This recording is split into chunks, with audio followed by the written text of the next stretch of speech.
রাজধানীর সড়কে শৃঙ্খলা ফেরাতে আধুনিক প্রযুক্তি নির্ভর এআই ক্যামেরা স্থাপন করা হয়েছে।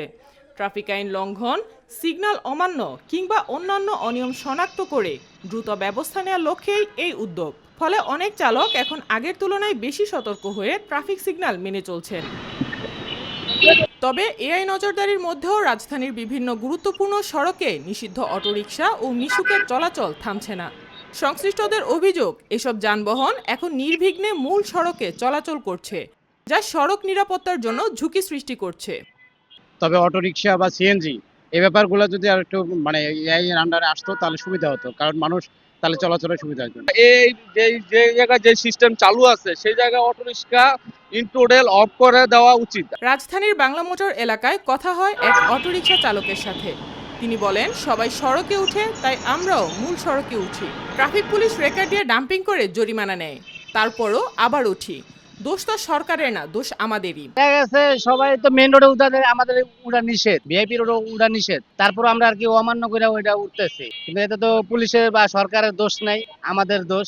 আমরা যদি মেন রোডে না উঠি তাহলে তো আমাদের পুলিশ ধরবে না। যেটা এআই ক্যামেরা দেখি নাই, কিন্তু আমারে শাহবাগের ডাইরেক্ট শাহবাগ দিয়ে ঘুরে অন্দর আমার ডাম্পিং করা হয়েছে আমার গাড়ি। আমার 1200 টাকা জরিমানা দিচ্ছি। অন্যদিকে এক প্রাইভেট কার চালক ক্ষোভ প্রকাশ করে বলেন, অটোরিকশার বেপরোয়া চলাচলের কারণে এখন সড়কে গাড়ি চালাতেই অনীহা আসে। তারা নিয়ম মানে না, হঠাৎ লেন পরিবর্তন করে এবং দুর্ঘটনার ঝুঁকি বাড়ায়। যে অটো রিক্সাগুলো হঠাৎ করে সামনে চলে আসলে তো আমরা যারা প্রাইভেট চালাই আমরা হঠাৎ ব্রেক করতে হয়। ব্রেক অনেক টাইমে গাড়ির সাথে লাগে যায়, গাড়ি ঠিকভাবে রাখা যায় না। হ্যাঁ হ্যাঁ, এ বিষয়ে রমনা ট্রাফিক জোনের ট্রাফিক ইন্সপেক্টর মোহাম্মদ লুৎফর রহমান বলেন, এআই ক্যামেরা বিভিন্ন ধরনের ট্রাফিক আইন লঙ্ঘন শনাক্ত করতে সক্ষম হলেও অটোরিকশার বিরুদ্ধে কার্যকর ব্যবস্থা নেওয়ার ক্ষেত্রে কিছু সীমাবদ্ধতা রয়েছে। আগে ডাম্পিং করার পর সহজে ছাড়া হতো না, এখন কয়েকবার ডাম্পিং করার পরও অনেক ক্ষেত্রে ছেড়ে দিতে হচ্ছে।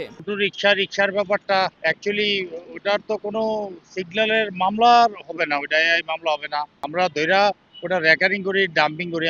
যেমন আমাদের সিনিয়র অফিসার স্যারদের অর্ডার আছে, স্পেসিফিক অর্ডার। অটো রিক্সা বা রিক্সা যেই রিক্সাই হোক, বাম লেন বন্ধ করে বা সিগন্যাল ভায়োলেশন করে বা রাস্তার মাঝখান দিয়ে যদি চলে, সেগুলি আটক করবা। আটক করে তাদের ডাম্পিং এ পাঠাবা, তাদেরকে ছাড়া হবে, কিন্তু ওই দিনই না, তাদেরকে ন্যূনতম 15 দিন পর ছাড়া হবে এবং স্যারদের নির্দেশ ছাড়া হবে না। সড়ক ব্যবহারকারীরা মনে করছেন, রাজধানীর সড়কে শৃঙ্খলা প্রতিষ্ঠায় শুধু প্রযুক্তি নির্ভর নজরদারি যথেষ্ট নয়। নিষিদ্ধ যানবাহনের চলাচল বন্ধে কঠোর ও টেকসই পদক্ষেপ গ্রহণের পাশাপাশি আইনের কার্যকর প্রয়োগ নিশ্চিত করা জরুরি। সাইমা আক্তার, নিরপেক্ষ।